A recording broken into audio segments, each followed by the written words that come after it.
Enchei os corações dos vossos fiéis e acendei neles o fogo do vosso amor. Enviai o vosso Espírito, e tudo será criado, e renovareis a face da terra. Oremos. Deus, que instruístes os corações dos vossos fiéis com a luz do Espírito Santo, fazei que apreciemos retamente todas as coisas, segundo o mesmo Espírito, e gozemos sempre da sua consolação, por Cristo Senhor nosso. Amém. Queridos de Deus, bom dia. Hoje é um dia especial, quarta-feira da oitava da Páscoa. Dia que o Senhor fez para nós, como diz a antífona da oitava da Páscoa, alegremos-nos e exultemos nele. Ao fundo vocês estão ouvindo uma música muito conhecida nossa, que é tema, na verdade, do Evangelho de hoje. Hoje nós vamos meditar e refletir, para mim, um dos textos pós-ressurreição mais bonitos do Novo Testamento. Hoje o evangelista é Lucas, não é João, não é Mateus, é Lucas. E a você que está chegando, se você ainda não conhece o canal, uma boa oportunidade de conhecer. Se você já conhece, ajuda a compartilhar, curta, comente. Se você gostou, joinha. Se não gostou, um joinha para baixo. O importante é que nós nos deixemos conduzir e guiar pelo Espírito Santo de Deus nessa manhã em que, com os discípulos de Emaús, vamos nos encontrar com Jesus através da palavra e através do pão partilhado. Vamos então iniciar a leitura do texto. Naquele mesmo dia, o primeiro da semana, 2 dos discípulos de Jesus iam para um povoado chamado Emaús, distante 11 quilômetros de Jerusalém. Conversavam sobre todas as coisas que tinham acontecido. Enquanto conversavam e discutiam, o próprio Jesus se aproximou e começou a caminhar com eles. Os discípulos, porém, estavam como que cegos e não o reconheceram. Então Jesus perguntou: o que ides conversando pelo caminho? Eles pararam com o rosto triste, e um deles, chamado Cleofas, lhe disse: tu és o único peregrino em Jerusalém que não sabe o que lá aconteceu nestes últimos dias? Ele perguntou: o que foi? Os discípulos responderam: o que aconteceu com Jesus, o Nazareno, que foi um profeta poderoso em obras e palavras diante de Deus e diante de todo o povo. Nossos sumos sacerdotes e nossos chefes o entregaram para ser condenado à morte e o crucificaram. Nós esperávamos que ele fosse libertar Israel, mas apesar de tudo isso, já faz 3 dias que todas essas coisas aconteceram. É verdade que algumas mulheres do nosso grupo nos deram um baita susto. Elas foram de madrugada ao túmulo e não encontraram o corpo dele. Então voltaram dizendo que tinham visto anjos e que estes afirmaram que Jesus está vivo. Alguns dos nossos foram ao túmulo e encontraram as coisas como as mulheres tinham dito. A ele, porém, ninguém o viu. Então Jesus lhes disse: como sois sem inteligência e lentos para crer em tudo o que os profetas falaram. Será que o Cristo não devia sofrer tudo isso para entrar na sua glória? E começando por Moisés e passando pelos profetas, explicava aos discípulos todas as passagens da Escritura que falavam a respeito dele. Quando chegaram perto do povoado para onde iam, Jesus fez de conta que ia mais adiante. Eles, porém, insistiram com Jesus, dizendo: fica conosco, pois já é tarde e a noite vem chegando. Jesus entrou para ficar com eles. Quando se sentou à mesa com eles, tomou o pão, abençoou, partiu e lhes distribuía. Nisso os olhos dos discípulos se abriram e eles reconheceram Jesus. Jesus, porém, desapareceu na frente deles.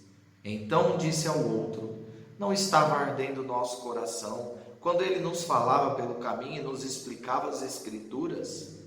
Naquela mesma hora, eles se levantaram e voltaram para Jerusalém, onde encontraram os 11 reunidos com os outros. E eles confirmaram: realmente o Senhor ressuscitou e apareceu a Simão. Então, os dois contaram o que tinha acontecido no caminho e como tinham reconhecido Jesus ao partir o pão. Palavra da salvação. Glória a vós, Senhor. Esse texto, queridos irmãos e irmãs, para mim, como eu disse agora há pouco, é um dos textos mais bonitos do Novo Testamento, do pós-ressurreição. E enquanto eu estava fazendo a minha reflexão agora há pouco, eu pensava assim, até de comentar com vocês.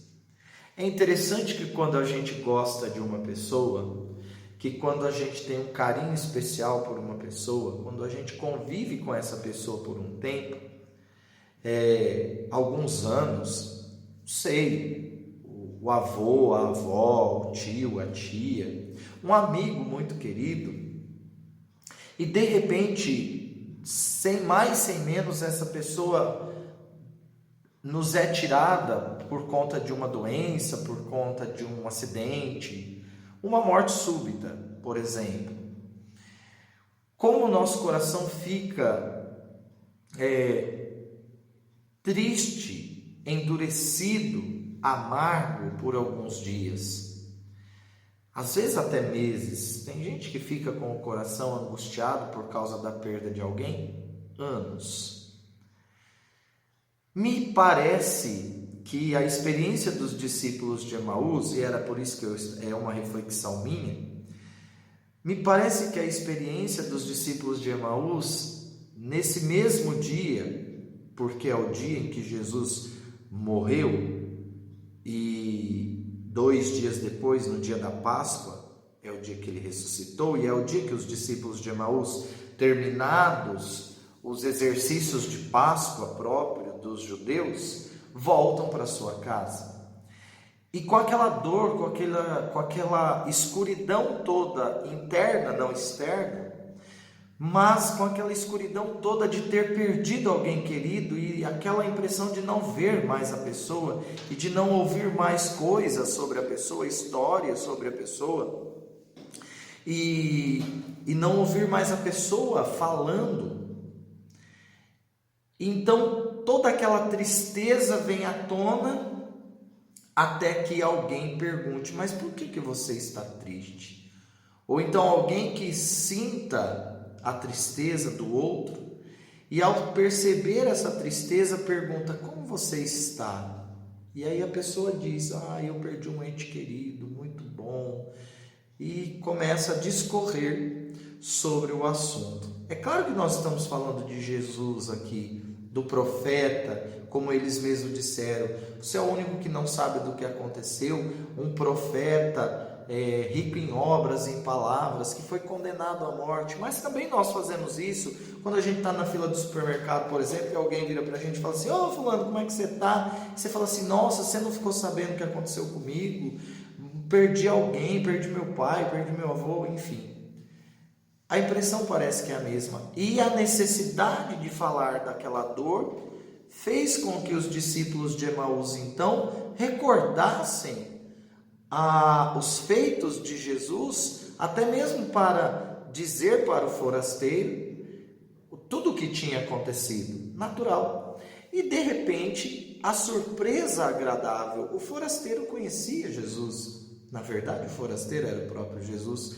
Mas, fazendo uma comparação conosco, é como se eu dissesse: nossa, mas o seu pai era tão bom, me lembro de uma vez que aconteceu assim, assim, assim com o seu pai. Enfim, você se recorda de uma história boa daquela pessoa, E aquilo que era luto por um momento, aquilo que era tristeza, se transforma numa alegria repentina de dizer, puxa vida, meu pai ou aquela pessoa que morreu, enfim, o falecido, ele de fato era bom mesmo. E o coração começa a arder. A diferença é que a surpresa desse texto nos recorda que este que falava é o próprio Jesus.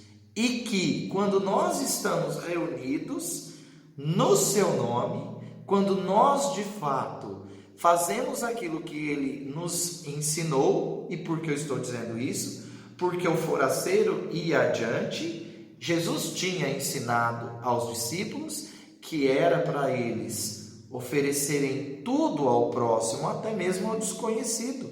E eles fazem o quê? Se recordam de Jesus, das palavras de Jesus, da mensagem de Jesus, dos atos de Jesus para com os outros necessitados, e eles então oferecem pousada àquele homem que até então eles não conheciam.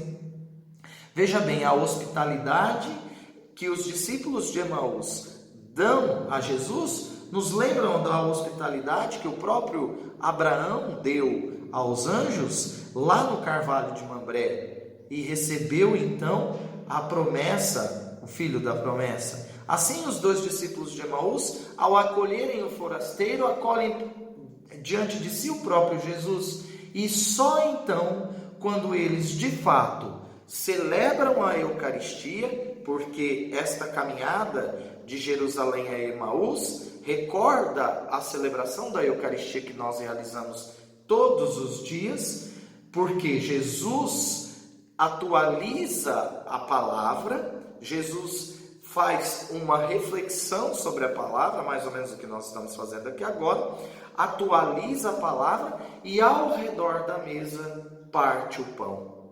É a missa. Quando eles então percebem que na comunidade, reunidos, que na Eucaristia eles podem perceber a presença de Jesus, o coração se abre, a alegria toma conta novamente e já não precisa mais da presença física de Jesus. Por quê? Porque o próprio pão partilhado é Jesus eucarístico, é Jesus na Eucaristia.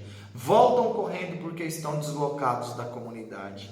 Nesses dias, queridos irmãos e irmãs, em que nós estamos, entre aspas, deslocados da comunidade, porque não podemos nos reunir por conta do coronavírus, corre-se o risco de você que está aí me ouvindo nesse momento, corre o risco de você dar uma desanimada na fé, dar uma desanimada da comunidade, às vezes até achar, poxa vida, Jesus está indo com o Covid embora, está morrendo também junto com o Covid, a minha fé está sendo abalada pelo Covid-19.